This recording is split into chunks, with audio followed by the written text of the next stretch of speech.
আমার দর্শনের করার জন্য চেষ্টা করতেছে, কিন্তু পারতেছে না। আমি হাত দিয়া পাও দিয়া ফিরাইতেছি। তা হাত দিয়ে ফিরানোর কারণে যে যে হাত দিয়ে ফিরায়, তাহলে আমি ওর হাতটা কাইটা দিই। থানা ওসি সাহেবের কাছে গেছে, ওসি সাহেব কাছে আপনি চিন্তা করেন না, আপনার আমি এই হাসপাতালে আমি পুলিশ পাঠাবো। তো উনি পুলিশ পাঠায় নাই। আমি অসহায় মানুষ, আমার পক্ষে কেউ আসতে চায় না, সাক্ষীও দিতে চায় না। আমি প্রশাসনের কাছে আমি সুবিচার চাই, এইটাই যে আমি একবারে একটা অসহায় একটা মেয়ে। আমি মালাক্কা, গ্রাম চান্দালিপাড়া, থানা মদ্দিনগর। তো ঘটনার সময় সন্ধ্যা 7টার সময় আমারে ডাকতেছে। তো আমার ভাবি বলতেছে যে আপা তোমার ডাকতেছে। তো ডাকতেছে, আমি কই কে ডাকতেছে? কই যাও মাজেদা ডাকতেছে।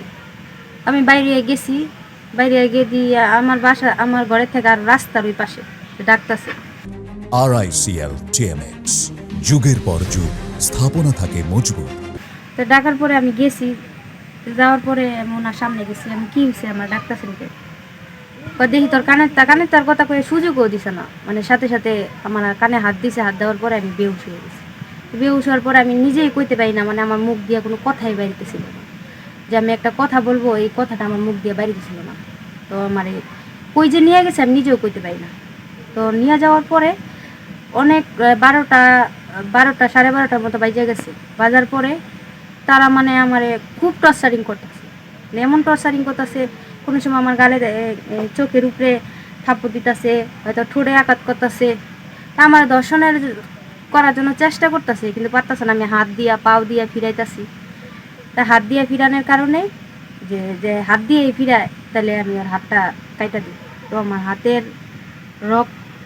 হাতটা ধরছে মনসুর আলী করতেছে। এটা যে ও মানে বেশি জোরাজুরি করতেছে। তো যে ওর হাতটা দিয়ে যেমন জোরাজুরি করতেছে, তো ওর হাতটা আগে কাইটা দিই।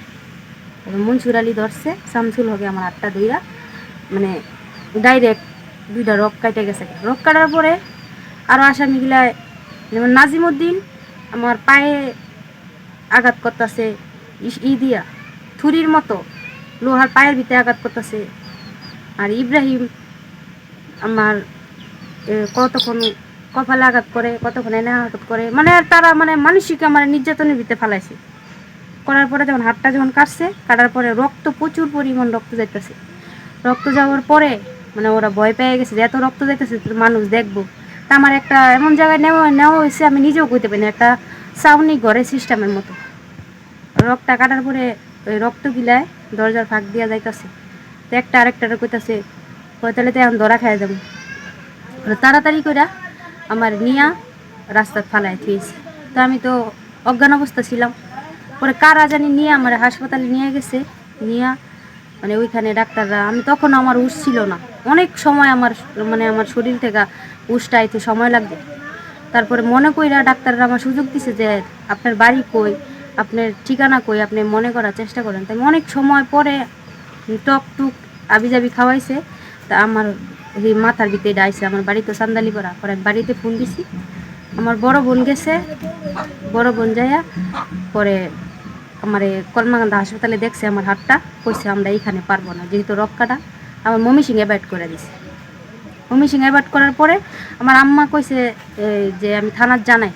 থানা ওসি সাহেবের কাছে গেছে, ওসি সাহেব কইছে আপনি চিন্তা করেন না, আপনার আমি এই হাসপাতালে আমি পুলিশ পাঠাবো। তো উনি পুলিশ পাঠায় নাই। তারপর আমি যখন একটু স্বাভাবিক সুস্থ হয়েছি, সুস্থ হওয়ার পরে আমি থানার গেছি। থানার যাওয়া কইছে হ্যাঁ তোমার মামলা নেব। এটি করে উনি আমার মামলাটা লেখাইছো, কিন্তু লেখানোর পরে আরেকদিন আইসো। পরে আরেকদিন গেছি, তো একই অবস্থা। তো দুই দিন গেছি, সকাল 10টা বাজে, আমার রাইতের 8টা 9টা পর্যন্ত বাজে গেছে গা। আমার মামলার এটা কোনো কিছু হইলো না। তারপরে আরেকদিন গেছি, তারপরে উনি কইছে যে মানে কোনো কিছুই না, আমরা রেকর্ড করব কি করব না। কিন্তু সেদিন আমার খুব কষ্ট হয়েছিল, ব্যথায় যন্ত্রণা। সকাল 10টা বাজে গেছি, প্রায় রাইতের 8টা 9টা বেজে গেছে গা। আমার এই এতক্ষণ পর্যন্ত আমি ব্যথায় উপভোগ করছি। তারপরে আমি না পাইরা থানায় কোনো আমি সহযোগিতা পাই নাই। না পাইয়া পরে আমি কোর্টে গেছি। কোর্টে যেয়ে ট্রাইব্যুনাল কোর্টে যেয়ে মামলা করছি। তো মনসুর আলী আমার দীর্ঘদিন ধরে এরকমভাবে বিরক্ত করে যে আমারে নানান ধরনের কুপ্রস্তাব দেয়, এটা আমি রাজি হই না। কুপ্রস্তাব দেয় আমি রাজি হই না। তো না হওয়াতে যে থানা থেকেও ইনকোয়ারি যদি আসে কেউ ভয়ে তারে সাক্ষী আমার বিরুদ্ধে দিতে চায় না, কারণ সে দিনে দুপুরে বেলা অস্ত্র লইয়া হাঁটে, মানুষে অনেক ভয় পায় তার অস্ত্র দেখা। সে এমক জনে তার আত্মীয়, এমক নেতা তার আত্মীয়, এমক নেতা তার আত্মীয়, এই পরিচয় দিয়া সে মানে রাস্তাঘাটে রামদাও লয়ে লইয়া ঘুরে মানুষের ভয় পায়। আমার বিরুদ্ধে কোনো কেউ সাক্ষী দেওয়ার সাহস পায় না। তে এমন একটা মানুষ গ্রামের ভিতরে কোনো কিছুতে এর বিরুদ্ধে কেউ যাইতে চায় না। আর আমার পিছন থেকে দীর্ঘদিন ধরে লাগায়। আওয়ামী লীগের ক্ষমতার সময় মেয়েদেরকে এমন বিরক্ত করছে, এখন বিএনপির ক্ষমতা আইছে, বিএনপি দলের লগে মিশা এখন আবারও এরকম মেয়েদের, এই চান্দালিপাড়া মেয়েদেরকে এরকম বিরক্ত করতেছে আর এরকম মানুষের ক্ষতি করতেছে। তো আমি আর কি বলবো, যে আমার সাথে যেরকম মানে আমি নির্যাতিত হয়েছি, আমার যেই কষ্টটা দিছে, আমি অসহায় মানুষ, আমার পক্ষে কেউ আসতে চায় না, সাক্ষীও দিতে চায় না।